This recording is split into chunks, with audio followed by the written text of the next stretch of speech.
하늘 영광 밝음이 우리 모든 성도님들의 또 삶 속에 마음속에 함께 하시는 그런 우리 귀한 찬양의 그런 삶이 되시길 소망합니다. 여러분 전쟁의 뉴스들과 소식 때문에 여러분의 마음은 조금 어떠십니까? 세상이 정말 흔들리는 놀라운 상황을 우리들이 목격하고 살아가고 있습니다. 2주 전이죠. 미국이 오퍼레이션 에픽 퓨리라는 작전명으로, 또 이스라엘은 라이언스 롤이라는 사자의 포효라는 작전명으로 이란을 공격하였습니다. 이란의 최고 지도자가 또 지도부들이 제거되는 그런 놀라운 그런 일들이 우리 눈앞에 벌어졌고요.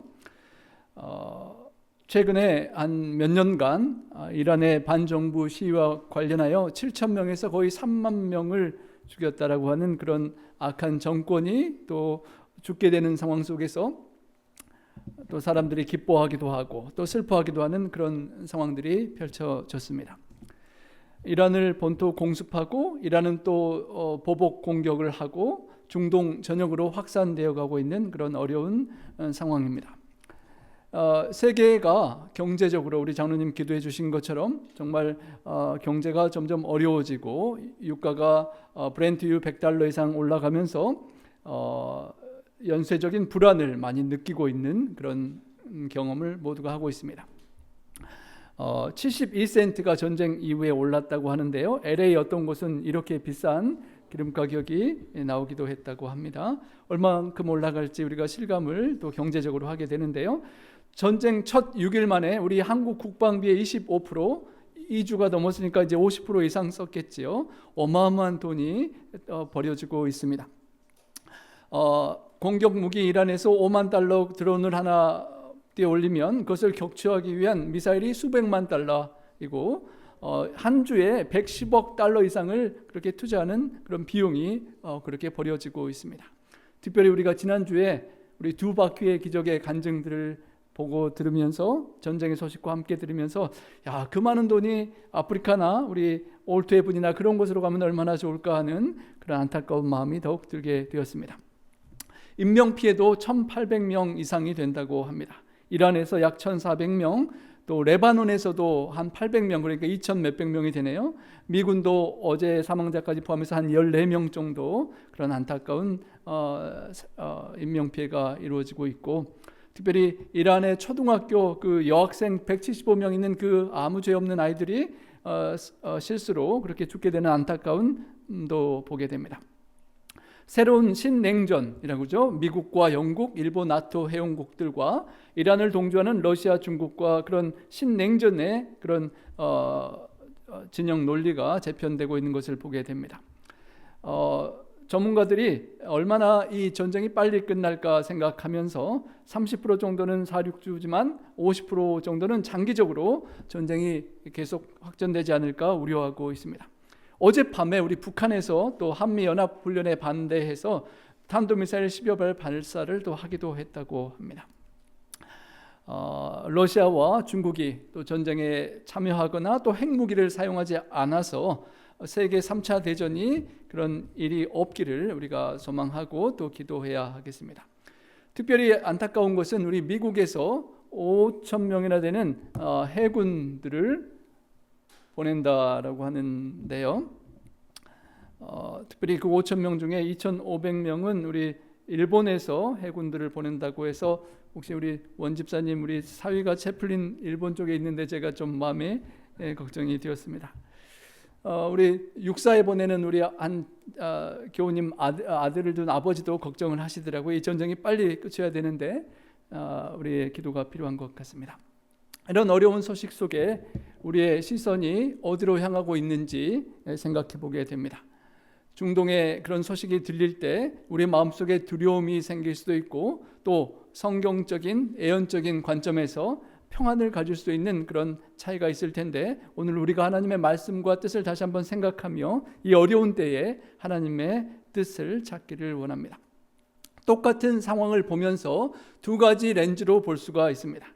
세대주의적 관점에서 보면 지정학적인 텍스트에 영토와 국가 물리적인 전쟁 중심의 뉴스를 접하게 되고 두려움이 생기고 정치적 편향이 유발될 수 있는 반면에 대쟁투적 렌즈로 바라보면 하늘 성소와 선악의 우주적 대쟁투 중심으로 보고 평안을 갖고 남은 자로서의 사명에 집중할 수 있는 차이를 볼 수가 있는 것입니다. 수많은 뉴스 외 혼란스러운 소식들 속에 어떤 이야기를 들으면 미국이 어려울 것 같고 어떤 이야기를 들으면 빨리 전쟁이 끝날 것 같고 하는 이 혼란 속에 우리가 대쟁투의 렌즈를 통하여 선악의 그 구도를 확실히 분별할 수 있는 그런 영적인 눈이 열리기를 우리가 기도하게 되는 것입니다.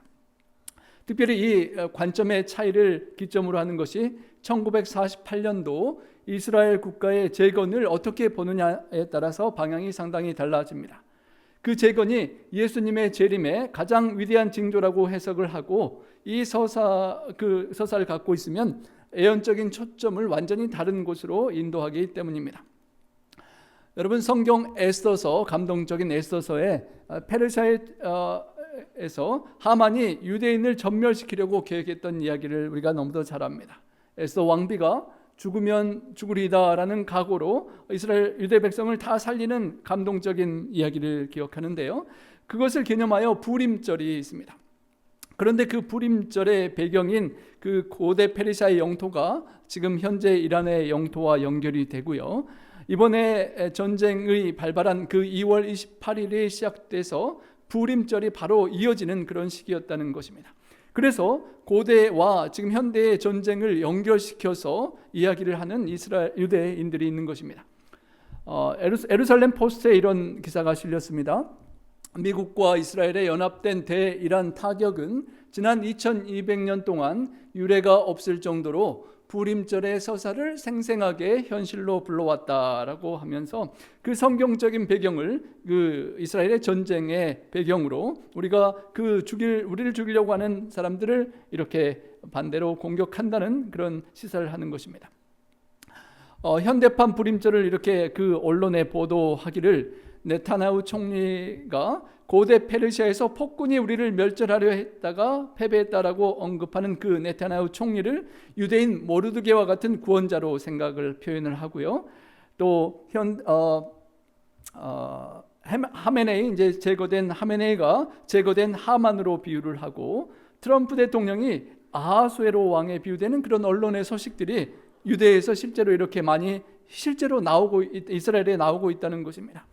그 관점으로 보면 이스라엘이 건국된 1948년이 역사적인 예언적인 성취이고, 그 이후에 유대인 귀환과 제3성전 건립이 이루어지고 도미노가 하나가 넘어지면 계속 이렇게 넘어가는 것처럼 7년 대환란과 적그리스도의 등장이 있고, 그리고 곡과 마곡의 중동 대전쟁이 있고, 아마겟돈 전투와 예수님의 재림으로 이어진다는 그런 세대주의의 그런 계획을 이루는 것을 그렇게 이스라엘의 건립으로 보는 것입니다. 하지만 성경 이사야 49장 6절은 이렇게 말합니다. 우리 함께 읽어보겠습니다. 내가 또 너를 이방의 빛으로 삼아 나의 구원을 베풀어서 땅끝까지 이르게 하리라. 하나님께서 이스라엘을 선택하신 것은 그 이스라엘을 통하여 이방의 빛으로 삼아서 세계를 다 구원코자 하시는 그런 목적이었지, 자신만을 위하여 존재하도록 부르신 것이 아니었습니다. 국가를 선택하신 것도 그 사명을 이루지 못하면 그 존재 이유를 상실하는 것이고, 예수님께서는 포도원의 비유로 그 왕국의 이전을 이야기하셨습니다. 농부들이, 유대 지도자들이 하나님의 종들 선지자들을 때리고 죽이며 마지막으로 보낸 예수님마저 포도원 밖에서 십자가에 못 박는 그 상황 속에 하나님의 나라를 너희는 빼앗기고 이 나라에 열매 맺는 백성들, 이방인들이라도 그들이 받으리라라고 예수님께서 이야기를 또 설명을 하셨던 것입니다.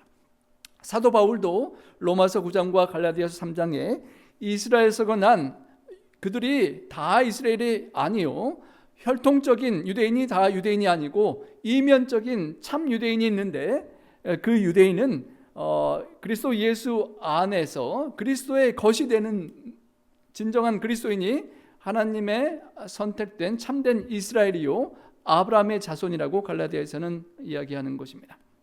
그래서 참 이스라엘을 어떻게 보느냐에 따라서 해석과 관점과 방향이 완전히 달라지는 것입니다. 너희가 그리스도의 것이면 아브라함의 자손이라는 그 영적 이스라엘을 바라볼 때 우리는 하늘 성소와 영적 이스라엘을 이해할 수 있지만, 반대로 그 1948년 건국된 그 이스라엘이 그 참 이스라엘로 생각한다면 완전히 달라지는 것이죠.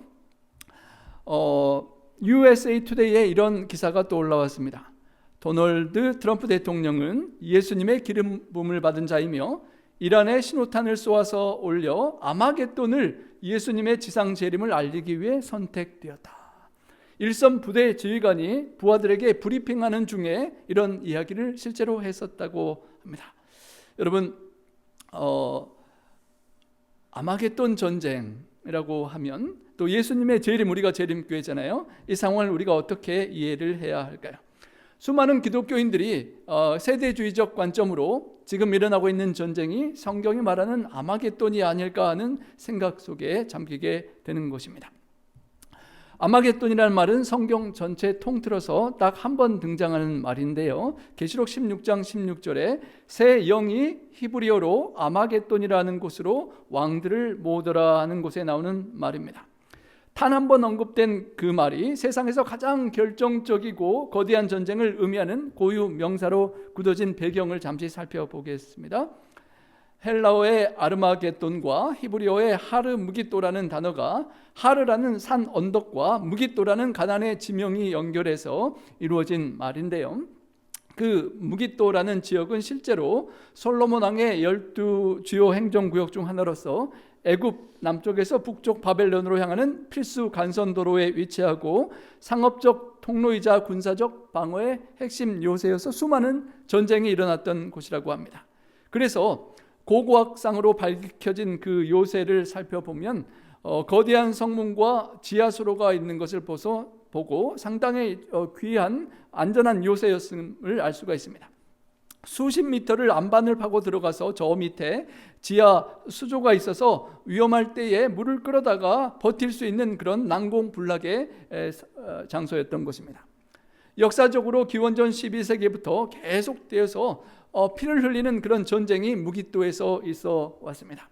수천 년간 내부 권력 투쟁과 또 국제적인 제국들이 와의 난투극이 끊이지 않았던 그런 잔혹한 전쟁이 무깃도인데, 그것을 배경으로 해서 사도 요한이 이 끔찍한 전쟁의 기억을 빌려서 인류 역사의 마지막을 장식할 영적 대쟁투의 상징으로 아마겟돈을 연결시키는 것입니다. 요한계시록 예언의 7대접에서 6번째 대접의 이야기가 나오는데요. 7천사 중 6째 천사가 대접을 유브라데 강에 쏟을 때에 강이 마르는 이야기가 나옵니다. 그리고 동방에서 오는 왕들이 진군할 수 있는 거대한 통로가 열린다라고 설명하는데요. 어떻게 6째 천사가 대접을 쏟을 때에 강물이 마르고 동방에서 오는 왕들의 길을 이해할 수 있을지 생각해 보게 됩니다. 강물이 마른다는 것은 성경에서 물을 백성과 열국으로 상징하는데요.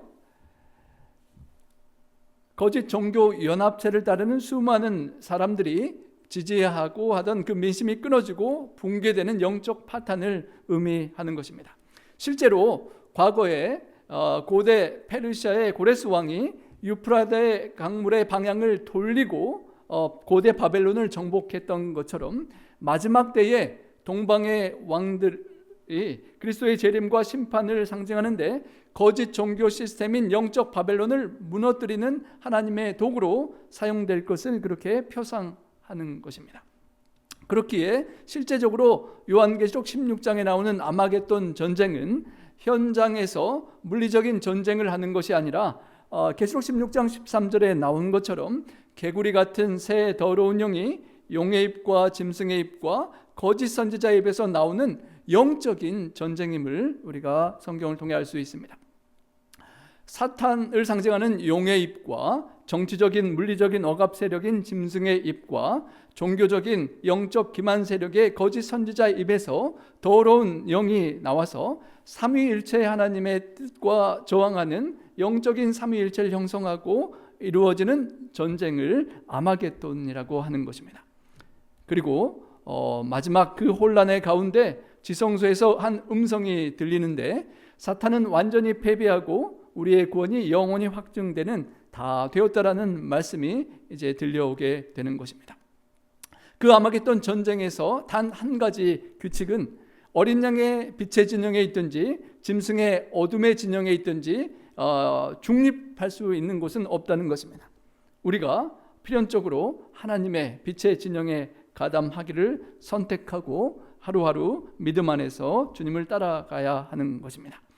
만왕의 왕 만주해 주신 어린 양께서 절대적으로 승리하실 그 아마겟돈 전쟁에 주님의 편에 서는 일을 우리가 지금부터 하루하루 매주 그렇게 하면서 주님과 함께 서는 우리 모두가 될 수 있기를 간절히 소망합니다. 과거의 무기또 전투에서 요한계시록의 아마겟돈 전쟁으로 전 지구적인 인간의 영혼과 마음을 놓고 싸우는 악한 세력과 만왕의 왕 어린 양 사이의 그 선악의 대쟁투를 우리가 요한계시록을 통하여 이해할 때 현재 일어나고 있는 그 중동의 전쟁이 아마겟돈이 아님을 우리가 이해하게 되고 더 새로운 관점으로 바라보게 되는 것입니다. 다니엘서와 요한계시록에 우리가 너무도 잘 아는 애언의 그런 역사가 펼쳐집니다. 바벨론으로부터 메데 페르시아와 그리스와 이교 로마와 교황 로마로 이어지고 1798년 치명적인 상처를 입은 이후에 이제 미국이 등장하고 바다에서 올라온 짐승 교황권과 땅에서 올라온 미국이 함께 연합하여 영향력을 미치는 것을 우리가 너무도 잘 알고 있습니다. 놀랍게도 미국이 공화주의와 개신교 어린 양의 두 뿔을 가지고 태어난 나라가 교황권을 위해 우상을 만들고 경배할 것을 강요한다는 성경의 애언을 정말 우리 눈앞에서 하나하나 이루어가는 것을 우리가 보게 되고 놀라게 되는 것입니다. 애언의 진원지가 중동이었었다면 이제는 애언의 실제 핵심적인 하나님의 성경의 관심은 바티칸과 미국이 되는 것입니다.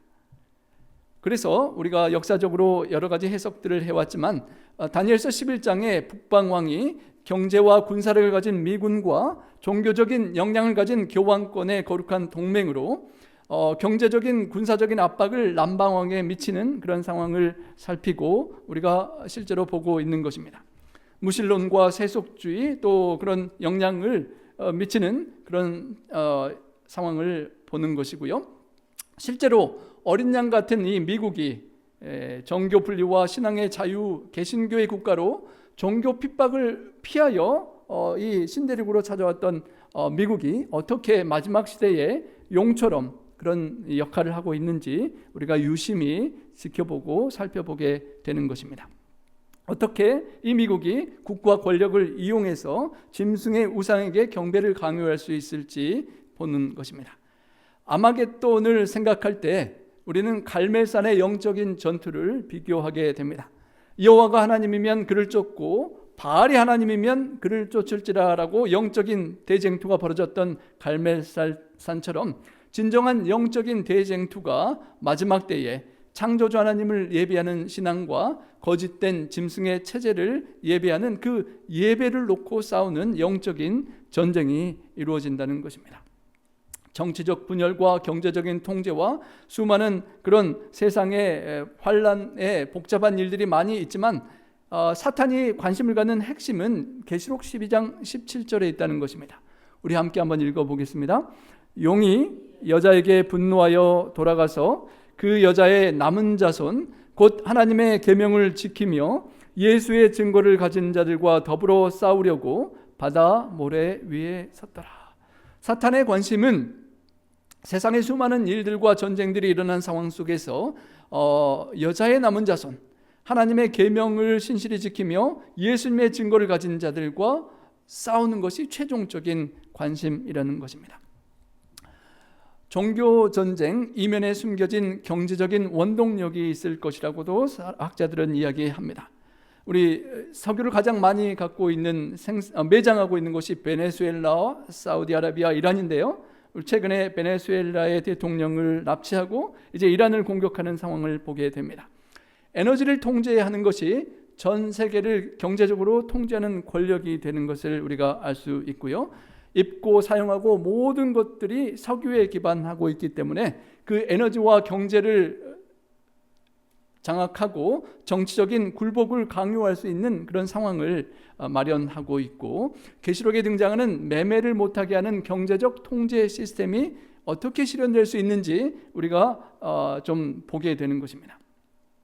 계시록의 13장에 나오는 땅에서 올라오는 짐승, 우리가 살고 있는 이 미국이 미국 바깥에 전 세계에 약 800여 개의 군사 기지를 가지고 있다고 합니다.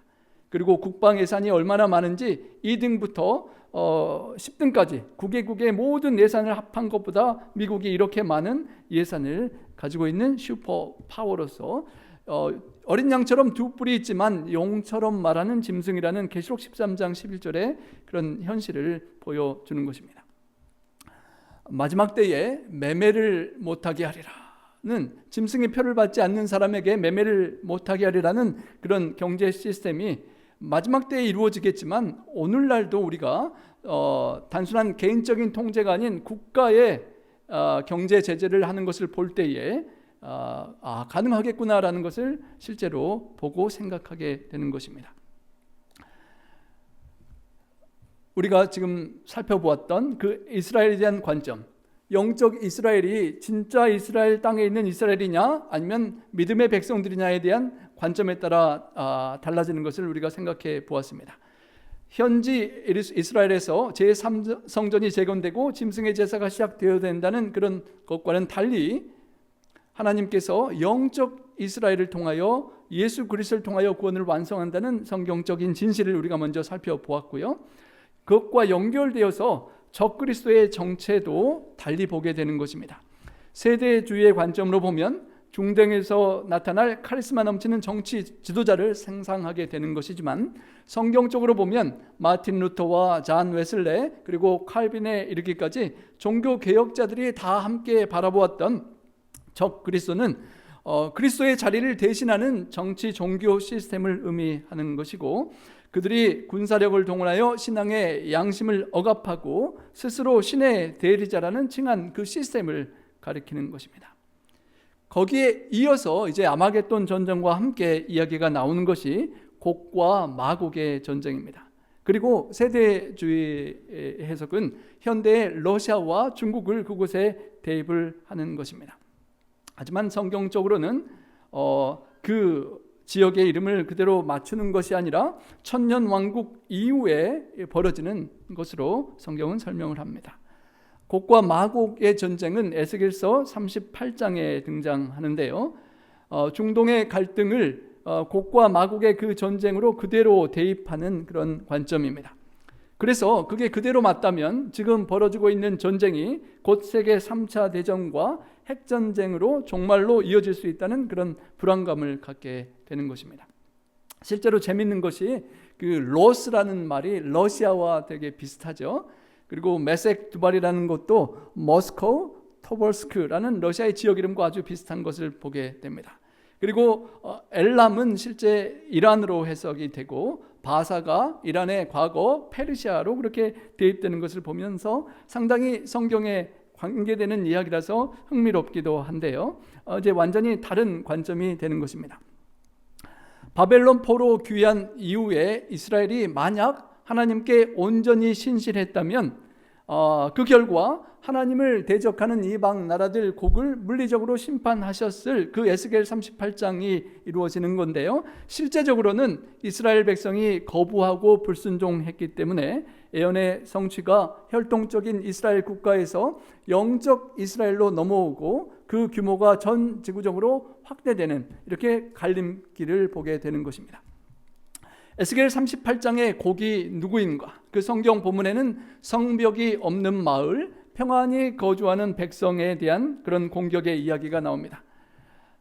계시록이 다시 에스겔을 해석해 주는데 20장에 보면 곡과 마곡이 단일 국가가 아니라 천년기 이후에 땅의 사방에서 예루살렘 성을 공격하고자 모이는 하나님의 원수들을 상징하는 것을 알 수가 있습니다. 그래서 시점으로 보면 지금 현재 중동에서 일어나고 있는 러시아 연합군의 이스라엘 침공으로 해석하는 것이 아니라 계시록 20장에 근거해서 예수님께서 재림하신 이후에 천년기가 지나고 끝난 시점에서 발생할 사건임을 알 수 있습니다. 악인이 부활하고 천년기 이후에 악인이 부활하고 사탄이 그들을 최종적으로 미혹해서 새 예루살렘 성을 향한 공격 때에 하늘에서 최후의 불의 심판이 이루어지는 것이 곡과 마곡의 전쟁이 되는 것입니다. 그래서 우리가 혼돈하기 쉬운 아마겟돈 전쟁과 곡과 마곡의 전쟁이 천년기를 중심으로 그 전에 재림 직전의 아마겟돈 전쟁이 살아있는 성도들을 향한 공격으로 이루어지고 천년기 후에 곡과 마곡의 전쟁이 하늘 예루살렘 성을 향한 부활한 악인들의 공격으로 우리가 이해할 수가 있는 것입니다. 성경이 제시하는 역사의 마지막 사건들의 8번의 아마겟돈 전쟁이 있고 9번의 예수님의 재림, 그리고 천년기 이후에 곡과 마곡의 반란으로까지 이해되면 그 두 전쟁을 우리가 더 구체적으로 이해할 수가 있겠습니다. 종교의 자유로 시작된 우리 미국이 용의 목소리를 내고 있는데요, 새끼양같이 두 뿔이 있던 그런 미국이 기독교의 민족주의나 그런 영향력을 받고 용처럼 말하고 있는 것을 우리가 조심스럽게 지켜보고 있는 것입니다. 역사적으로 볼 때 국가와 교회가 결탁할 때에 소수자에 대한 핍박이 역사적으로 꼭 일어났던 것을 우리가 기억하는 것입니다. 영국의 성공회와 또 중세 로마 카톨릭과 유럽의 루터교가 그들을 비동조하는 침례교인 또 소수파들을 벌금하고 투옥하고 추방하고 죽이는 그런 역사를 우리가 기억하고 있습니다. 어떤 교단이 주도하든지 국가와 교회가 연합하여 부패한 권력으로 탄압하면 그런 죄악의 역사가 반복되는 것입니다. 이 혼란한 장막 뒤에서 벌어지는 본질적인 충돌이 사탄 마귀의 악한 계획 속에 하나님의 계명을 끝까지 인내하고 지키는 양심의 자유를 지키는 하나님의 계명과 예수님에 대한 믿음을 가진 자들과 짐승과 그의 우상에게 경배하는 자 사이에 영적인 대쟁투가 전쟁이 되는 것입니다. 그래서 어쩌면 세상의 수많은 전쟁과 환란의 소식들이 우리가 초점을 잃게 만드는 그런 미끼가 될 수도 있겠고요. 진짜 질문을 드리는 것은 우리 각자가 하나님 앞에서 마지막 환란의 때에 과연 누구의 권위에 순종하고 누구에게 충성될 것인가를 한번 돌이켜 생각해 봐야 하는 것입니다. 9/11 테러가 발생한 이후부터 공항에서 모든 것들을 이렇게 자유를 포기하고 이렇게 검색하고 하는 것들을 우리가 다 일상화된 것을 경험합니다. 전쟁의 공포가 사람들을 종교적으로 만들고 그런 것들이 계속되면서 종교적인 법률이 강제될 수 있는 것을 우리가 보게 되는 것입니다. 여러분 많이 최근에 듣고 생각해 보셨겠지만 미국의 대표적 보수주의 성향인 싱크탱크 헤리티지 재단에서 일요일을 통일된 휴일로 제정할 것을 촉구하는 그런 정책 제안서를 내놓았습니다. 그 내용이 Saving America by Saving the Family, 가족을 보호하기 위해서 통일된 휴식의 날이 꼭 필요하다라는 그런 내용이 포함된 것입니다. 언젠가는 법의 강제력을 수반하는 정부 정책이 되었으면 하는 것인데요. 특별히 1980년대에 이 재단이 레이건 대통령 시대에 실제로 활동했었고 제안 문서를 내놓았는데 1년 내에 그 당시 약 60%가 실제로 실행이 되었다라고 하고요. 현재 프로젝트 2025는 약 51% 정도가 달성되었다라고 합니다. 그래서 우리가 유심히 보게 되고 우리 북미 지회에서도 종교 자유를 반하는 것임을 그렇게 확실히 표명을 한 상태입니다. 종교법을 지역사회의 안전을 위한 건축 규제처럼 포장하는 그런 내용이 함께 들어있는데요. 실제로 USPS나 청소년 스포츠, 칙필레 등에서 일요일을 잘 구별하는 것들을 예로 들면서 그런 일요일 휴업이 필요하다는 것을 이야기하는데요. 정신 건강에 좋고 흩어지는 가족들이 함께 결속할 수 있고 상업 활동을 제한하고 커뮤니티가 함께 쉴 수 있다는 좋은 점들을 이야기하면서 잘못하면 국가 권력에 의하여 일요일을 성수하는 것을 강제하게 되면 그게 문제가 이제 될 수 있는 것입니다. 그 배경은 기독교인 교회 출석률이 엄청 감소하는 상황 속에서 세속주의로 빠져가는 세상을 돌이켜야 된다는 그런 관점인데요. 과거에 정부가 세속주의로 너무 빠지게 했다면 또 정반대로 잘못하면 정부 주도의 기독교로 국가의 강제력으로 그런 법령을 내릴 수 있는 양적인 극단을 우리가 생각해 볼 수가 있는 것입니다. 계시록에 짐승을 탄 여자가 국가 권력을 조종하는 교회의 모습으로 이렇게 나타나는데요. 역사적으로 신성 로마 제국으로부터 국가개혁협회와 오늘날 헤리티지 재단의 시도를 보면서 우리가 국가의 권력을 등에 입은 교회가 어떤 잘못된 길로 갈 수 있는지를 유심히 살펴보게 되는 것입니다.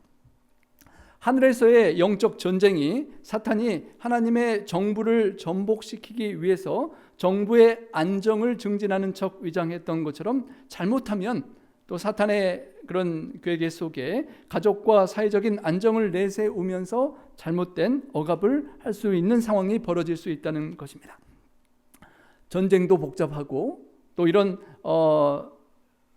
시도들도 볼 때 마음이 부담이 가는 상황 속에서 우리가 과연 어떻게 성도로서 신실하게 살아갈 수 있을지 몇 가지를 생각해 보기를 원합니다. 우리가 두려움을 극복할 수 있는 fear를 극복할 수 있는 faith, 믿음을 가지고 보편적인 인류 사랑을 가지고 하늘 성소를 바라보며 함께 살아야 할 것입니다. 우리 마음속에 두려움이 엄습하기 쉽습니다. 이 전쟁의 상황 속에 우리 평강을 깨트리는 도구가 될 수 있는 그 상황이 그 모든 것들을 다 물리치고 뉴스가 주는 공포를 차단하고 하나님에 대한 섭리에 대한 신뢰를 선택하는 믿음이 우리에게 필요한 것입니다. 예수님께서 이렇게 말씀하셨습니다. 함께 읽어보겠습니다. 난리와 난리의 소문을 듣겠으나 너희는 삼가 두려워하지 말라. 이런 일이 있어야 돼. 아직 끝은 아니니라. 정말 끝이 날 것 같은 정말 우리가 본 모든 전쟁 중에 가장 위험한 전쟁, 가장 최고의 무기를 사용하는 그 전쟁을 보며 두려움이 있을 때 이 난리와 난리의 소문이 아직 끝은 아니라는 말씀 속에 위안을 갖되 또 우리가 깨어 있어야 되는 생각도 그런 각성을 하게 되는 것입니다. 우리의 진정한 안정은 세상의 피난처가 아니라 영원한 주님의 약속에 있음을 다시 기억하는 것입니다. 아무리 지하 대피소를 깊이 어마어마한 돈을 들고 파고 들어간다 할지라도 안정적이 될 수 없습니다. 우리 미국에서 그런 적국에 그런 핵이 숨겨진 것을 땅 속까지 파고 들어가는 공격을 볼 때 더욱 이해하게 되는데요. 예수님께서 내가 다시 오리라고 약속하신 그 예수님의 약속과 예수님을 바라보는 신앙 속에 우리의 믿음이 고정되어야 할 것입니다. 세상의 제국들은 다 흔들리지만 흔들리지 않는 하나님의 나라, 그 나라의 계명을 신실하게 우리가 지키면서 그 나라의 백성으로 살아가야 할 것입니다. 전쟁이 다가올 심판을 알려주는 알람의 시계와 그런 경적의 소리로 듣고 이 때에 우리가 하나님 앞에 회개하고 준비되지 않았느냐에 대한 그런 두려움은 경외함은 우리가 갖고 회개하고 돌이키고 깨어서 주님 앞에 살아가야 할 것입니다. 두려움의 마음을 뺏기는 것이 아니라 하나님께 나아가서 기도를 드리는 우리의 삶을 살아가야 될 것입니다. 갈등 가운데 갇힌 무고한 생명과 슬퍼하는 가족들, 또 우리 전쟁에 나가는 사람들의 가족들을 위하여 또 그 지역에 있는 우리 선교사들 5만의 우리 선교사님 한명식 선교사님이 또 계시는데요. 그 선교사들과 교회들을 위해서 또 특별히 인간적인 괴계가 아닌 하나님의 뜻을 찾아야 될 지도자들이 하나님의 뜻을 찾을 수 있도록 그 상황 속에서 하나님의 복음이 또 백성들이 하나님께 돌아올 수 있도록 우리 함께 기도해 주시기를 부탁드립니다. 시대의 징조를 볼 때 흔들리고 떨리지만 확고한 진리의 반석 위에 시대의 징조를 아는 것을 넘어서 구원자를 아는 믿음이 우리가 말씀에 굳게 선다면 떨리지 않고 하나님이 원하시는 바를 굳건히 찾아가고 따라갈 수 있을 것입니다.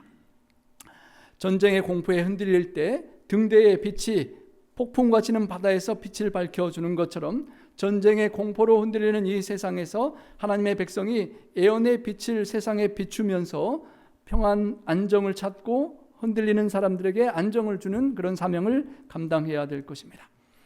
두 번째 기둥이라고 생각할 수 있다면 보편적인 모든 인류를 사랑하는 하나님의 마음, 모든 인류를 구원코자 하는 하나님의 마음을 우리가 가져야 할 것입니다.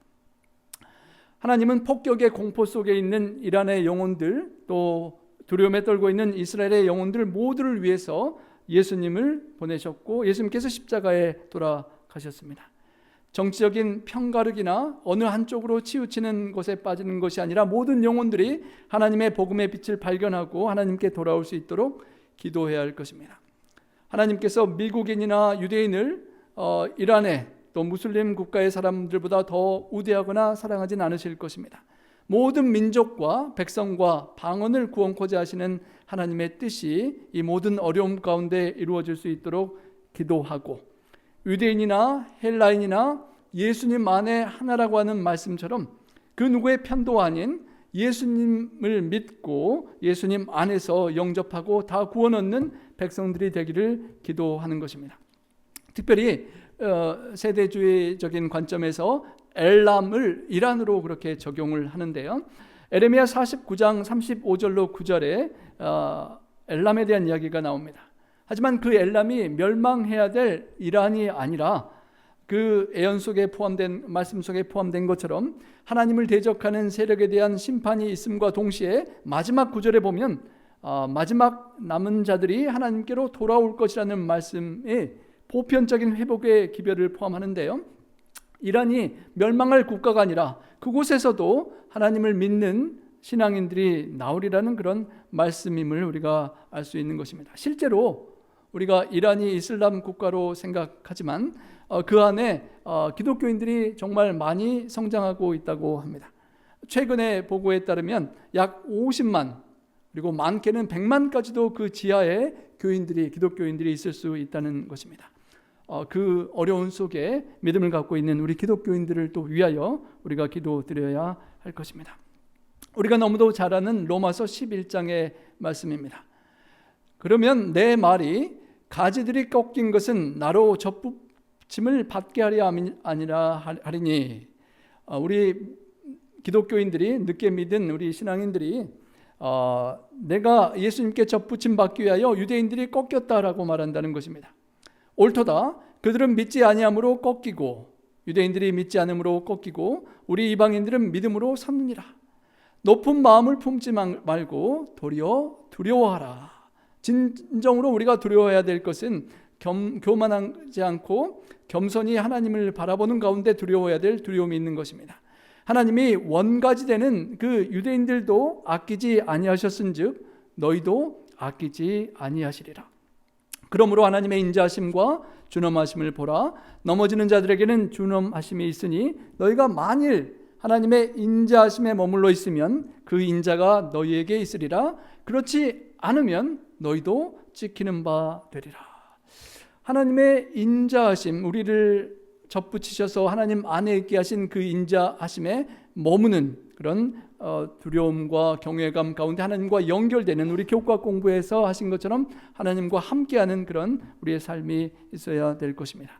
전쟁의 험악한 상황 속에 혐오와 공포와 정치적 대립을 일으키는 사람이 아니라 사랑과 평화와 인류애를 심을 수 있는 그런 복음의 기별자가 되어야 한다는 것입니다. 우리 재림교회가 전 세계적인 교회의 사명을 가지고 있습니다. 새 천사의 기별을 땅끝까지 전파하여 모든 백성을 그리스도의 재림을 위하여 준비시키는 그 사명을 가지고 있습니다.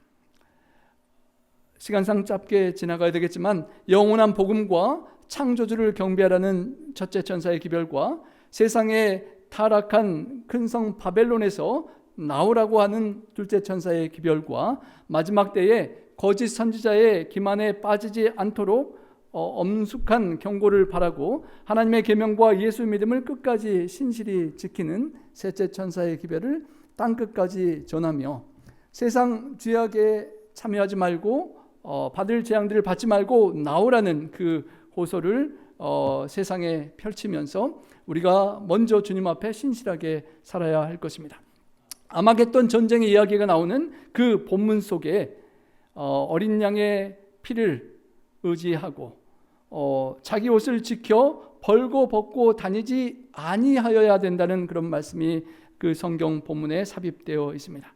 주님을 기다리는 우리 재림 성도들이 마지막 아마겟돈을 생각하게 되는 이런 전쟁의 상황 속에서 자기 옷을 지켜 벌고 벗고 다니지 않도록 나의 흠 많은 죄악의 옷은 버려야 되지만 어린 양의 보혈의 의의 옷을 우리가 꼭 입고 주님을 의지하며 우리 안식일을 통하여 경험할 수 있는 쉼의 경험, 예수님의 보혈의 옷을 입고 누릴 수 있는 그 쉼의 경험을 가지고 살아가고 또 세상에 그런 복음을 나눌 수 있는 우리가 될 수 있기를 소망합니다.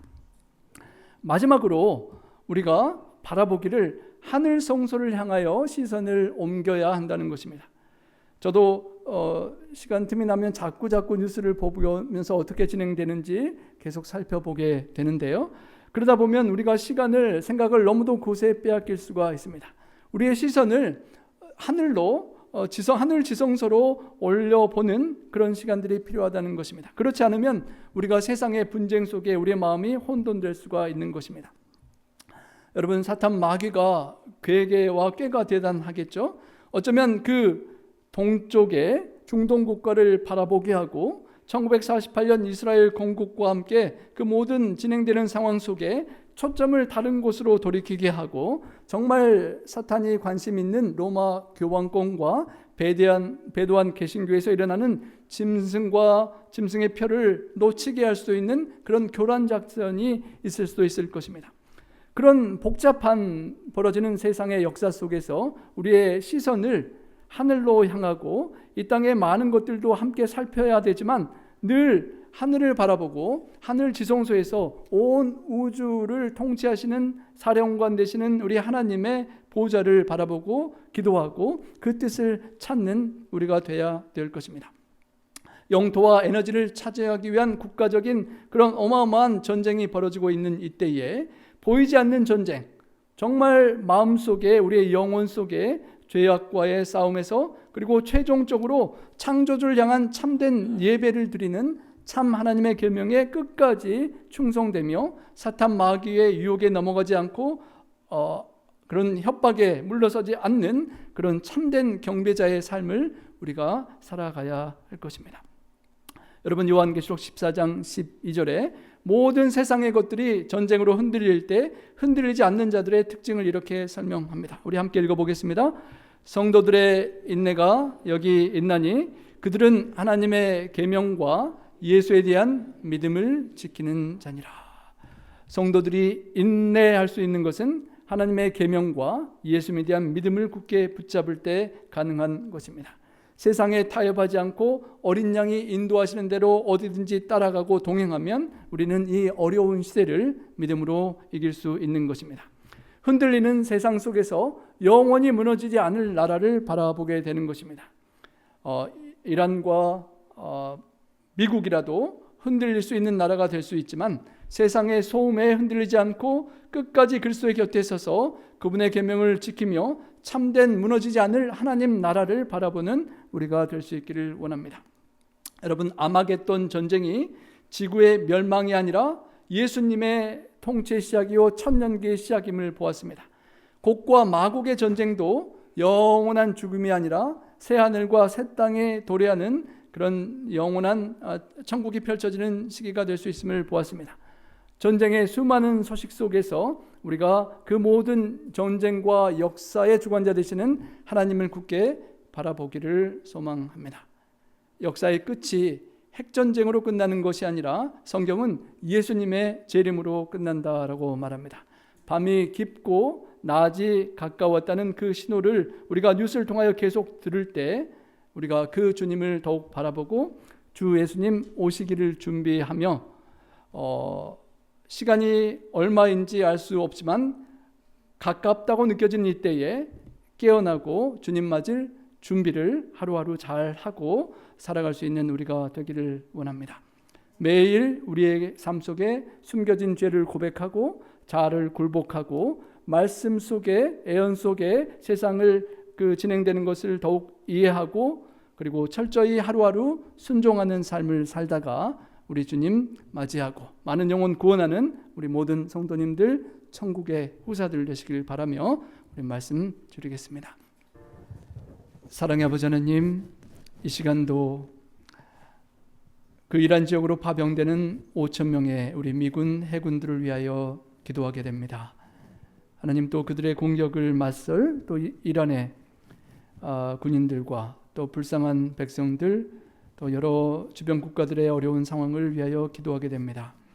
하나님, 참으로 혼돈스럽고 가슴 아픈 수많은 재정과 참으로 천하를 주고도 바꿀 수 없는 귀한 생명들이 수천 명이 죽어가고 얼마나 더 죽을 줄 모르는 안타까운 상황에 하나님 아버지께서 얼마나 마음 아파하시며 고통하실지 헤아리게 됩니다.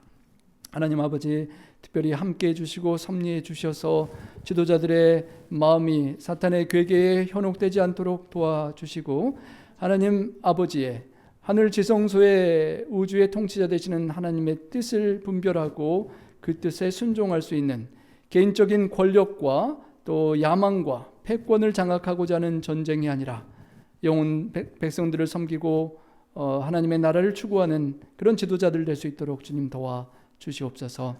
하나님, 우리 성도님들의 삶 속에 경제적으로 어려워지고 또 전쟁의 혼란 속에 마음이 혼돈될 때 주님, 우리들에게 믿음을 더욱 든든히 주시고 두려움을 극복할 믿음으로 주님, 주변에 힘들어하는 영혼들을 위로하고 격려하며 또 하늘까지 함께 갈 수 있는 하늘을 바라보는 하늘 지성소로부터 내려오는 그 귀한 빛 때문에 하나님의 계명과 예수의 증거를 가지고 신실히 영혼들을 구원하는 우리 나파교회 성도님들 될 수 있도록 축복하여 주시옵소서. 주님, 전쟁의 모든 과정이 하나님 뜻 안에 해결되도록 도와주시고 이 위기의 때에 예언의 시점이 어느 정도에 있는지 또 나의 인생은 과연 무엇을 바라보고 살아야 되는지 깨우치게 하시고 주님, 회개하고 돌이키며 하나님 앞에 준비된 하루를 살아갈 수 있도록 도와주시옵소서. 귀한 삶을 구별하고 헌금과 재정과 모든 재능을 하나님께 드리는 우리 성도님들의 삶과 경제와 모든 것들을 축복해 주시고 이 어려운 때에도 하나님을 붙잡고 신실히 살아가는 축복된 주인공 될 수 있도록 함께 하시며 영광 받아 주시옵기를 우리 구주 예수님 성호지하여 간절히 축원하옵나이다. 아멘.